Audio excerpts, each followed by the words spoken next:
Ma fiancée s'est moquée de ma carrière à la fête de son bureau. J'ai rompu les fiançailles juste devant tout le monde. Je suis un homme de 31 ans et je travaille comme mécanicien. Ce n'est pas un métier glamour, mais je suis fier de ce que je fais. J'ai grandi en regardant mon père réparer des voitures dans notre garage, et cela a déclenché quelque chose en moi. Je suis allé dans une école professionnelle, j'ai obtenu mes certifications et maintenant, je dirige mon propre petit garage. C'est un travail honnête et ça paie les factures. Plus important encore, j'adore ça. C'est pourquoi ce que ma fiancée, enfin, mon ex-fiancée maintenant, a fait à la fête de son bureau m'a si profondément blessé. Mon ex, que j'appellerai F, est mon opposé à bien des égards. Elle est raffinée, travaille dans le marketing d'entreprise et a toujours été entourée de gens qui accordent plus d'importance aux apparences qu'à toute autre chose. Malgré nos différences, je pensais que nous avions quelque chose de spécial. Elle me disait souvent à quel point elle admirait mon éthique de travail et qu'elle aimait que je suive ma passion. Du moins, c'est ce que je pensais qu'elle ressentait. Tout a commencé à la fête de fin d'année de l'entreprise de F, il y a quelques semaines. Elle était excitée à cette idée, disant que ce serait l'occasion pour moi de rencontrer ses collègues et de voir son univers. J'étais un peu nerveux, je ne suis pas vraiment à l'aise en costume et dans des cadres sophistiqués, mais je voulais la soutenir, alors j'ai accepté d'y aller. Quand nous sommes arrivés, l'événement était exactement ce à quoi je m'attendais, chic, haut de gamme et rempli de gens qui semblaient tout droit sortis d'un magazine de mode. F s'est fondu dans la masse, riant et discutant avec ses collègues. Moi, en revanche, je me sentais comme un étranger. Mais je me suis dit que ça n'avait pas d'importance. J'étais là pour elle, pas pour eux. Les choses ont commencé à mal tourner environ 1 heure après le début de la fête. F me présentait à un groupe de ses collègues quand l'un d'eux, un type qui avait l'air d'être né en costume cravate, m'a demandé ce que je faisais dans la vie. Je dirige un petit garage de réparation automobile, ai-je dit simplement. Avant que le gars puisse répondre, F est intervenu. N'est-ce pas mignon, dit-elle en riant. C'est un peu notre mécano des temps modernes. Le groupe a ricané et je me suis figé. Mécano des temps modernes, ai-je répété en la regardant. Elle a balayé ma question d'un geste de la main. Oh, allez, c'est juste une blague. Ne sois pas si sérieux. Le groupe est rapidement passé à autre chose, mais je n'arrivais pas à oublier ce commentaire. Ce n'était pas seulement les mots, c'était le ton, la façon dont elle l'avait dit, comme si mon travail était un petit passe-temps ridicule plutôt qu'une carrière légitime. J'ai tenté de l'ignorer, me disant que je surréagissais, mais au fond de moi, ça m'a piqué. Le coup de grâce est venu plus tard dans la soirée, lors d'un toast. F s'est levé devant tout le monde, un verre à la main, et a commencé à remercier son équipe pour son travail acharné. Puis, sortie de nulle part, elle a tourné son attention vers moi. Et un merci spécial à mon fiancé, dit-elle en souriant. Il n'est pas vraiment un gars du monde de l'entreprise, mais il est très doué de ses mains. Si la voiture de quelqu'un tombe en panne, vous savez qui appeler. La salle a éclaté de rire. J'ai senti mon visage s'empourprer tandis que des dizaines de regards se tournaient vers moi, leur sourire teinté de condescendance. F rayonnait, clairement satisfaite d'elle-même, pendant que j'étais assis là, humilié. Alors que les rires s'estompaient, j'ai croisé le regard de F, lui demandant silencieusement pourquoi. Elle n'a pas semblé remarquer mon malaise, ou pire, elle s'en fichait. Elle était trop occupée à savourer l'attention, clairement fière de sa petite blague. Je me suis excusé de la table et suis sorti pour m'éclaircir les idées. L'air frais de la nuit était un soulagement bienvenu, mais mes pensées étaient tout sauf calmes. Je repassais ces mots en boucle, les rires résonnant dans mon esprit. Ce n'était pas juste un commentaire isolé, c'était une habitude. Elle avait réduit ma carrière, ma passion, à une simple blague. Et le pire, c'est qu'elle l'avait fait devant des gens qui me connaissaient à peine. Quelques minutes plus tard, F est sortie, tenant toujours son verre de vin. « Te voilà, dit-elle d'un ton léger. Pourquoi t'es-tu enfui ? » Je me suis tourné vers elle, essayant de garder ma voix stable. As-tu la moindre idée à quel point c'était embarrassant ? Elle a cligné des yeux, clairement prise au dépourvu. De quoi tu parles ? Le toast, ai-je dit, ma frustration montant à la surface. Tu m'as fait passer pour une sorte de bricoleur que tu gardes sous la main par commodité. Elle a ri comme si ce n'était rien. Oh, allez, c'était juste une blague. Tout le monde a adoré. Pas moi, ai-je dit fermement. Et ce n'est pas la première fois que tu fais ça. Tu as déjà fait des commentaires de ce genre, mais ce soir, tu as dépassé les bornes. Son sourire s'est effacé, remplacé par un regard défensif. Tu réagis de manière excessive. J'essayais juste de détendre l'atmosphère. En me rabaissant, ai-je rétorqué. Tu dis que tu respectes ce que je fais, mais tes actions disent le contraire. Te rends-tu seulement compte à quel point tu avais l'air condescendante? Elle a croisé les bras. Tu fais du drame. Si tu ne peux pas supporter une petite taquinerie, peut-être que c'est toi qui as un problème. C'en était trop. Le masque était tombé. Ce n'était pas juste un malentendu, c'était une différence fondamentale dans la façon dont elle me voyait et dont je me voyais. J'avais toujours essayé de soutenir sa carrière, mais elle ne pouvait pas, ou ne voulait pas, faire de même pour moi. J'ai pris une profonde inspiration, sachant ce que je devais dire ensuite. F, je ne peux plus continuer comme ça. Ses yeux se sont écarquillés. De quoi tu parles? De cette relation, ai-je dit, la voix stable.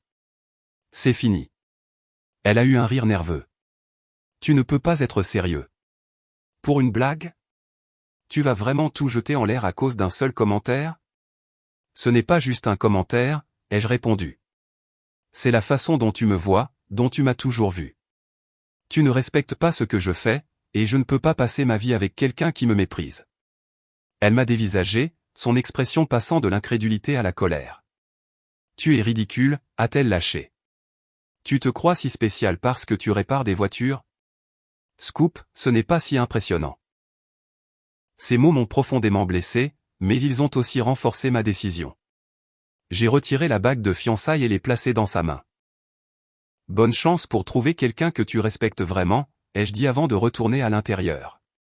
En rentrant dans la salle, le poids sur ma poitrine a commencé à s'alléger. Je savais que rompre les fiançailles devant tout le monde créerait une scène, mais je m'en fichais.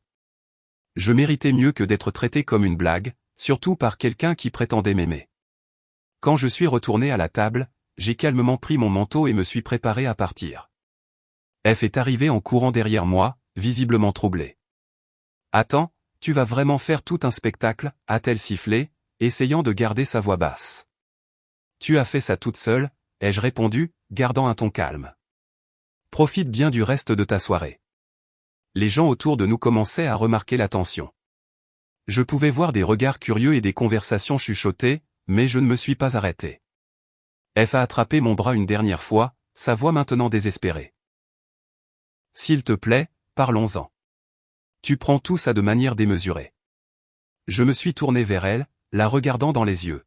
« Je t'ai donné des chances de me respecter, F. Je t'ai soutenu, j'ai célébré tes succès et je n'ai jamais rabaissé ce que tu fais.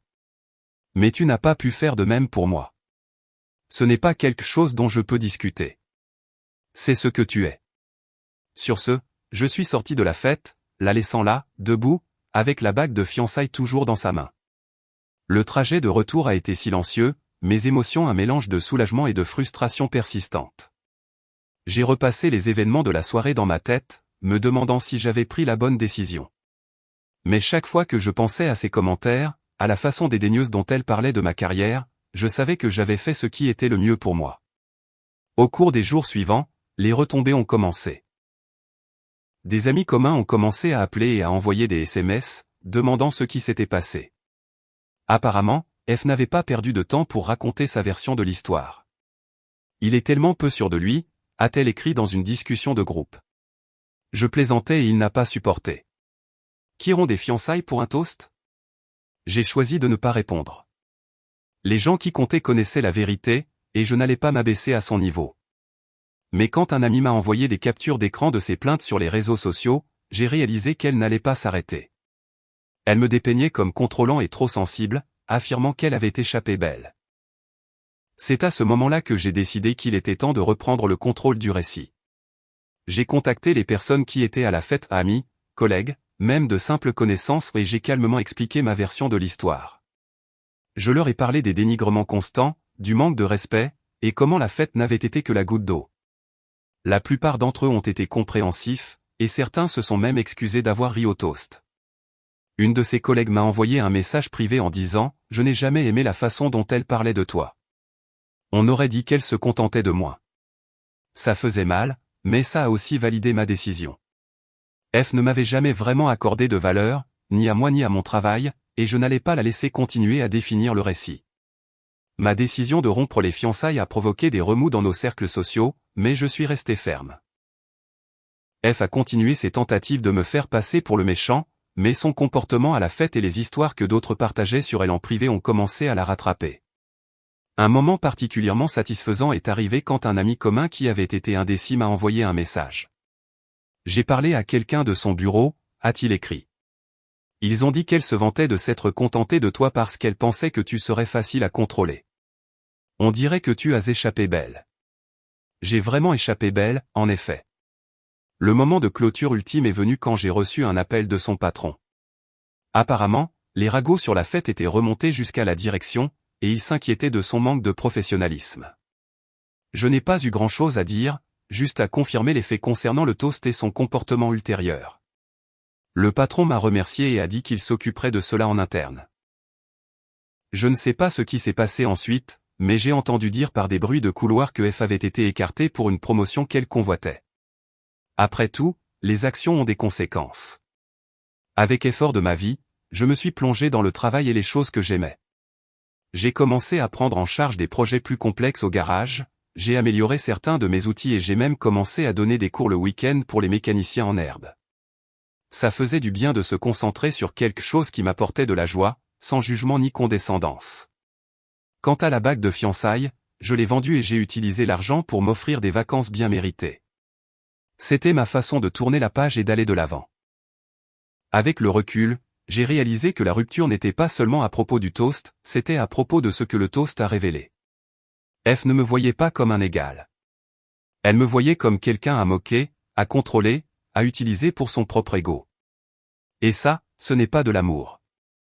L'amour, c'est le respect, le partenariat et s'élever mutuellement, pas se rabaisser pour une blague facile. Alors, si vous êtes un jour dans une relation où vous vous sentez rabaissé ou sous-estimé, prenez ceci comme un signe. Vous méritez mieux. Partez, même si c'est difficile. Et si vous avez aimé cette histoire sur le fait de se défendre, appuyez sur ce bouton d'abonnement. Le prochain récit pourrait bien vous inspirer à faire de même. Restez à l'écoute.